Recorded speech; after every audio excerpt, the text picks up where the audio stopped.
Isipin mo ito. Isang batang may dugong Pilipino mula Pampanga. Hindi siya highly recruited superstar noong college.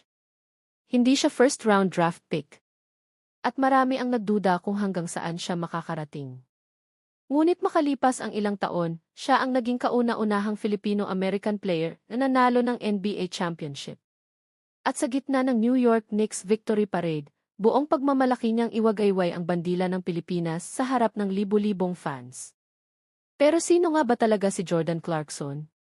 Sino ang kanyang mga magulang? May asawa ba siya? May anak ba siya? At paano siya nakarating mula sa pagiging second-round draft pick hanggang NBA champion?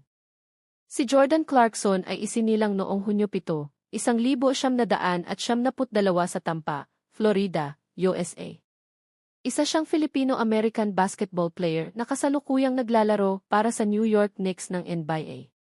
Ang kanyang ama ay si Mike Clarkson, isang African-American. Ang kanyang ina naman ay si Annette Tullao Davis, na may dugong Pilipino mula sa Bacolor, Pampanga. Parehong nagsilbi sa United States Armed Forces ang kanyang mga magulang. Dahil sa kanyang ina at lola na Pilipina, lumaki si Jordan na may malakas na koneksyon sa kulturang Pilipino. Kaya naman nang magkaroon siya ng pagkakataong maglaro para sa Gilas Pilipinas, buong puso niya itong tinanggap. Isa sa mga madalas itanong ng fans ay kung may asawa na ba si Jordan Clarkson. Sa kasalukuyan, hindi siya kasal. Ngunit kilala siyang naging pribado pagdating sa kanyang personal na buhay. Mayroon siyang isang anak na babae na madalas niyang banggitin bilang isa sa pinakamahalagang inspirasyon sa kanyang buhay. Pagdating naman sa love life, ilang beses na siyang na-link sa iba't ibang celebrities at personalities, ngunit mas pinipili niyang ilayo sa publiko ang karamihan sa kanyang personal na relasyon. Hindi naging madali ang paglalakbay ni Jordan papuntang NBA. Naglaro muna siya sa University of Tulsa bago lumipat sa University of Missouri upang mas mahasa ang kanyang talento. Noong 2014 na NBA draft, hindi siya napili sa unang round. Sa halip, napili lamang siya bilang ika-46 na overall pick ng Washington Wizards sa second round. Ngunit agad siyang na-trade sa Los Angeles Lakers.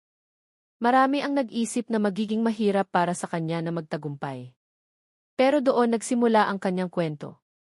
Dahil sa kanyang sipag at determinasyon, mabilis siyang nakakuha ng playing time at napasama pa sa NBA All-Rookie First Team noong 2015.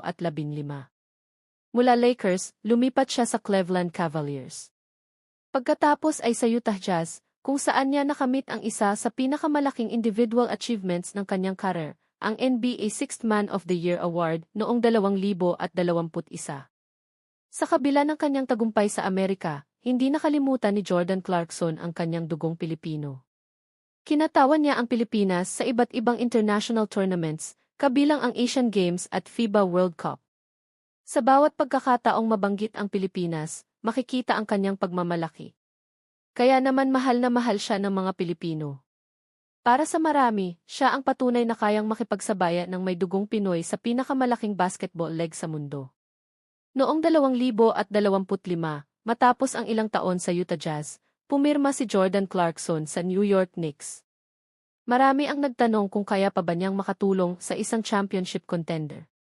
Ngunit ipinakita ni Clarkson ang kanyang karanasan at leadership bilang isa sa mga veterano ng koponan. At noong 2026, nagawa ng Knicks ang halos imposibleng pangarap ang manalo ng kanilang unang NBA championship matapos ang mahigit 5 dekada. Kasama si Clarkson sa makasaysayang tagumpay na ito.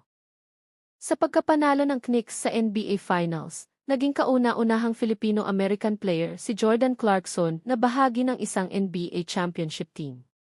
Ngunit ang mas nagpakilig sa mga Pilipino ay nang iwagayway niya ang Philippine flag sa Knicks championship celebrations. Sa harap ng buong mundo, ipinakita niyang proud siya sa kanyang dugong Pinoy. Hindi lang ito tagumpay para kay Jordan Clarkson. Tagumpay din ito para sa bawat Pilipinong nangangarap. Mula sa pagiging second-round draft pick, hanggang sa pagiging NBA Sixth Man of the Year, hanggang sa pagiging NBA champion. Ipinakita ni Jordan Clarkson na hindi mahalaga kung saan ka nagsimula. Ang mahalaga ay kung gaano ka katatag sa pag-abot ng iyong pangarap. At habang patuloy niyang dinadala ang bandila ng Pilipinas saan man siya magpunta, Milyon-milyong Pilipino ang patuloy na magsasabing, "Proud kami sa'yo, Jordan Clarkson."